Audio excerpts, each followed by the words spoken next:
When I reflect on the events, the people or events that shaped my life to get me where I am today, I think of three things. First, my parents.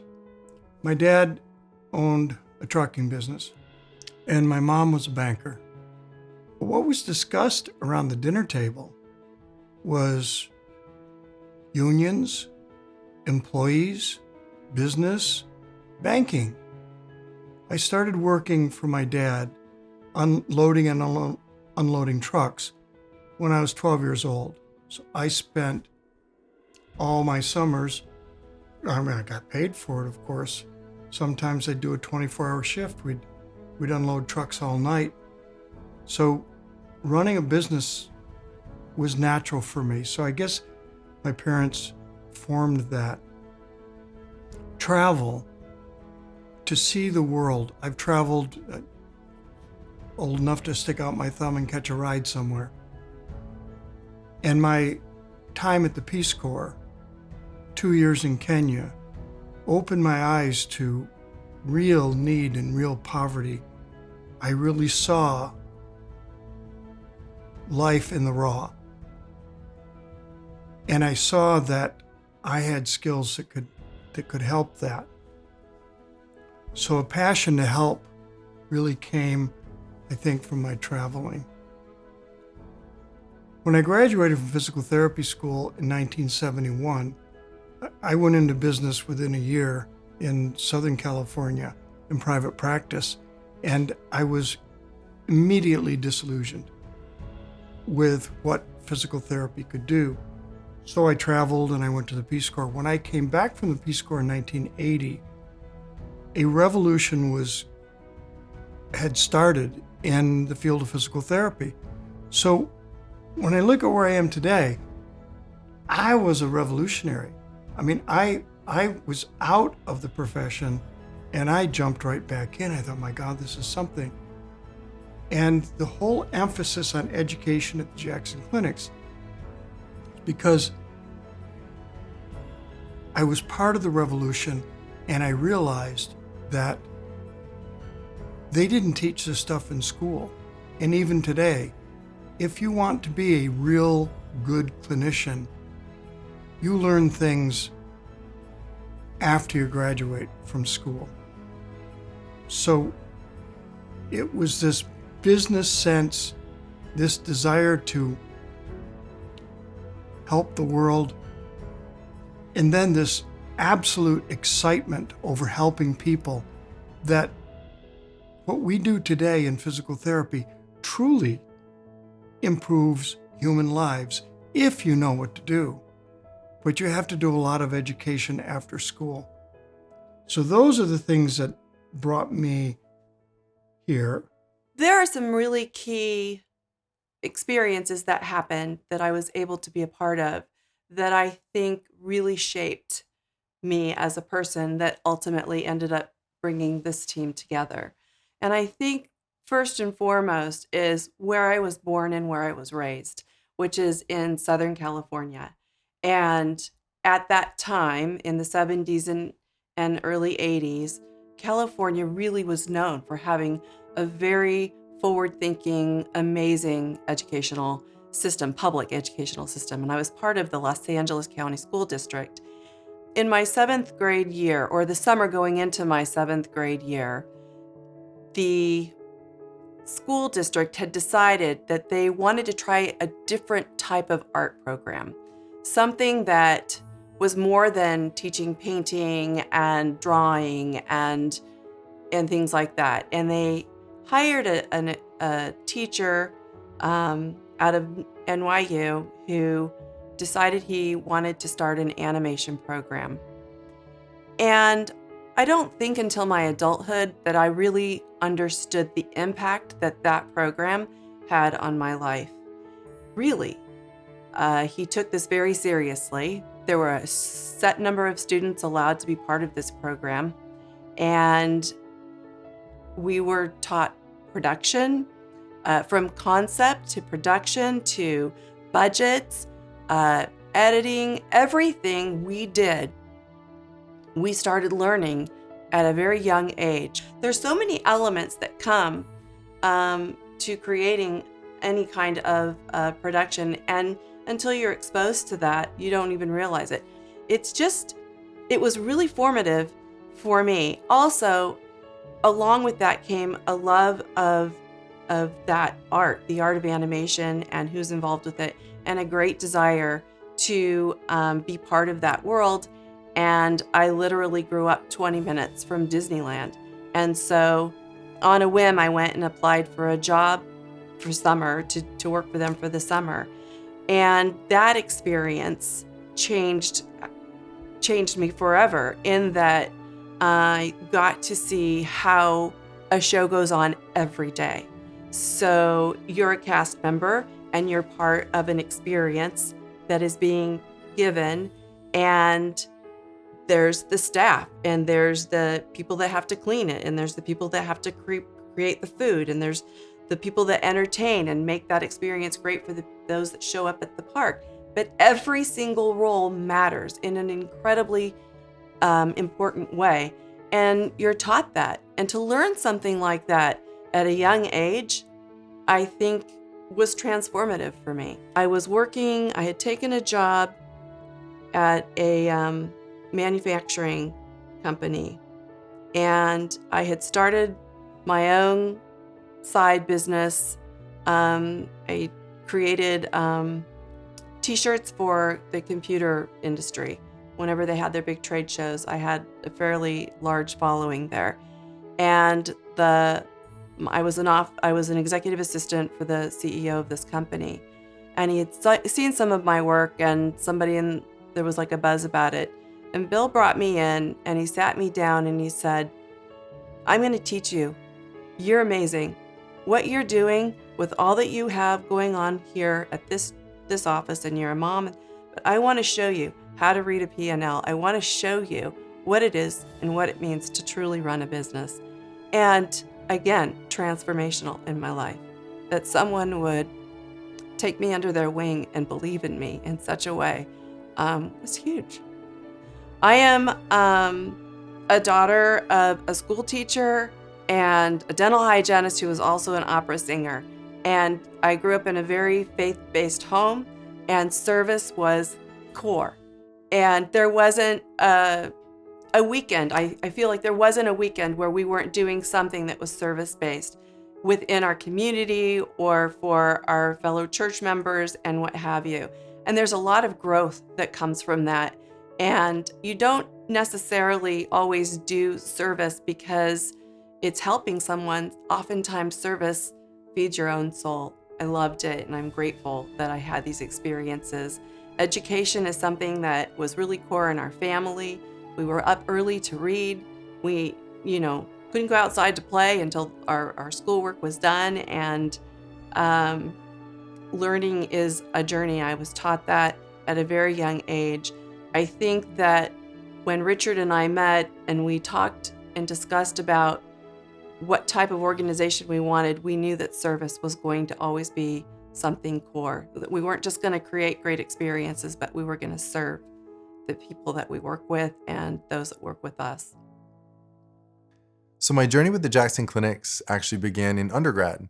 I went to William & Mary, where I was pre-med, but also played baseball. When someone asked what I wanted to do with my life, I said I wanted to be a professional baseball player. And they always laughed at that and asked what I actually wanted to do for real. So medicine was a good backup for me. About my junior year in college, I was in the midst of preparing for the MCATs and was doing all my shadowing with physicians, and realized that orthopedic surgery was not the path that I really wanted to take. I found it personally to be a bit sterile, and they had to jump between a number of patients very, very quickly. One physician got tired of me at the end of my affiliation and sent me to go visit the physical therapist who was in another room. And immediately when I walked into the room, it was a total change in tone. There was music playing, there was multicolored equipment. The physical therapist really knew his stuff. And at that moment, I thought I saw myself in the field. So switched gears. Instead of going the orthopedic surgery route, decided to go for physical therapy. I still wanted a PhD, I thought, And so I went to University of Delaware, where I did a dual PT PhD program. About 2 years into the program, I realized I was squinting at the sun every time I walked out of the building because I'd spent so much time in the lab, and thought, okay, maybe PhD isn't my path either. So graduating from PT school, my goal was to focus on orthopedic specialty. So I wanted to become a specialist in orthopedics, get my OCS. And my first year out, I worked for a small company, 2 or 3 clinics in Pennsylvania. And the owner seemed really compelling. The practice seemed great. And only about a few weeks into that did I realize that I had been sold.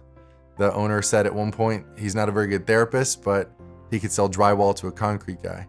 So I started looking for a job right away. My wife finished up her school at UPenn. And then once she finished, we moved down to Virginia as a family. As I moved down, I was searching for a company who focused on education. All I wanted was to learn and grow and get better. And the recruiter who caught me said, well, there's only one company like that. So sent me to the Jackson Clinics. I did my interview with Cindy Cutright, who's the director of clinical services. And about 45 minutes later, I get a phone call from Richard Jackson. He was actually calling me from Australia, where he was teaching with Jenny McConnell, who's one of the greats in our field. And he and I spoke for about an hour and a half about the Jackson Clinics and, my opportunity here. And I had the audacity to ask him, well, if I come to work for you, will I have access to you? Will I have the chance to learn from you? Can I go with you to combined sections meeting and meet all of your contacts and colleagues and the other heavy hitters in the field, the Jenny McConnells and the others in that same group? And he said, yes, but be careful what you wish for because you're liable to get it. So I found myself about 6 months later as a clinic director in the Jackson Clinics. My clinical mentor, who's an absolute wizard of physical therapy, didn't want to be clinic director anymore, so I took over that responsibility. Helped to start an orthopedic residency shortly after that. Took on clinical development for our whole company, and am now, 15 years later, sitting here as an owner of the Jackson Clinics, a partner to Richard and Anna, and my goal is to keep moving us forward and take us to the next level. The pursuit of excellence and the pursuit of education are really foundational to who I am. I think and this is probably way too existential, but I've realized that I don't want to spend my life, I don't want to spend my career doing something worthless. I want to feel like what I've done has mattered, that I've contributed something in a big way. And for me, that's education. I think that foundationally for me, education is a principle that moves us forward as a society. I think it's the opportunity for our company to really differentiate ourselves in the field of physical therapy. I see the Jackson Clinics like a play, and I see my role as the playwright, Anna's role as a producer, and your role as a director. I'm the playwright. That's my job. There is a script. I know what I want to get out of the professionals. I know what I want this practice to be. So as a producer, how do you look at that? I like the analogy, and I agree. I think that I absolutely am that person that's behind the scenes making sure everything is set so when people walk in the door, they can do their job. That's really my job, right? The infrastructure, the administration, the human resources, all of the technology, and then the look and feel of our clinics, and trying to make sure that everything has a place. And then if they get sick or if there's a family issue or anything like that, I'm the person that you come to make sure that those needs are met and cared for. And that's all part of it, the caring and keeping of our team members. And So we have the vision, yeah, we have the stage. yeah. Somebody has to direct the activities. What you guys have built between the script and the stage makes it pretty darn easy for me to say, okay, here's what we have in front of us. Here's what our goal is. Here's what our objectives are. Here are the resources you have to pull it off. And it's my great joy, I think, to mentor and to coach and to collaborate and to, I think, bring ideas from the rest of the team and say, hey, here's how I think this should happen, or here's how I think we should do this. And then I see someone else in another part of our company doing something completely different than I thought, using the resources in the script and brilliantly. And it changes who we are and how we operate. That idea that everyone has a part to play and everyone has the opportunity to even change our direction a little bit. I think that for me is very interesting and exciting. I think it's important for our staff to understand that as this company evolved, I was the playwright and the director. And it's just as the company expanded, I couldn't do it all. And when you came along and you kept saying yes to everything I suggest, you go, yeah, I'll do that. Yeah, I'll do that. You've said it yourself. You're like a puppy. Yeah, I'll do that. I bring enthusiasm to the party. You do. Great enthusiasm. And you absolutely direct on a far better level than I ever did. So for that, I'm very thankful. I think too, we have a lot of systems in place, and there's an evolution that goes with that you can't stay where, what we were 15, 16 years ago and where we are now. It's not the same, but part of that is because we listen, or I try to listen to what the team members bring to the table, and they say, Anna, this really isn't working for me anymore.